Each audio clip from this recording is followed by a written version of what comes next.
আসসালামু আলাইকুম। ওই তো গায়ে হলুদের যেটা দেখাইছিলাম, আমার বাসার পাশে হিন্দু, বললাম না দাদা হয় আমাদের।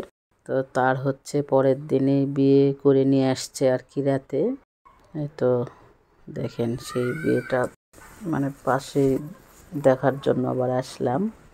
তো কয়েকদিন হচ্ছে বিয়ে শাদী লাগছে এই পাড়ার মধ্যে, মানে পুরা পাড়া মনে করেন অনেক মানে সাজাইছে, গান বাজনা অন্যরকম। বিয়ে শাদী তো আমাদের এলাকাতে ছিল না। তো 5-7 দিন হচ্ছে মনে করেন হিন্দুর বিয়ে, তো হিন্দুরা এরকম আনন্দ উৎসবটাই বেশি করে, গান বাজনা অনেক কিছুই। তো দেখতে মাশাআল্লাহ ভালোই লাগতেছে। এই তো অনেক সুন্দর করে সাজাইছে। আর্থিক অবস্থা অতটা না, তারপরও গরিব মানুষ হলেও হিন্দুরা জানেনি অনেক সময় অনেক সুন্দর করে সাজান, মানে ওরা পছন্দ করে, অনুষ্ঠান করাটা অনেক পছন্দ করে। তো বউ বসে আছে এখানে, দাদাটা এখনও বসেনি, বিয়ে করে নিয়ে আসছে আর কি। অনেক কিছুই করে এদের মধ্যে।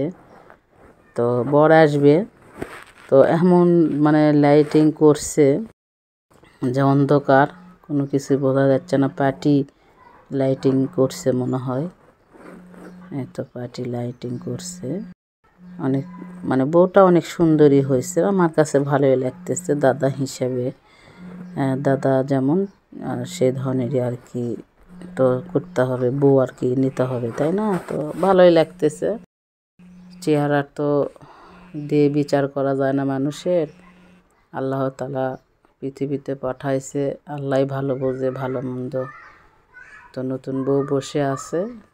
তো আমি তেমন একটা আসি না, একদিন আসছিলাম গায়ে হলুদের জন্য, দেখার জন্য।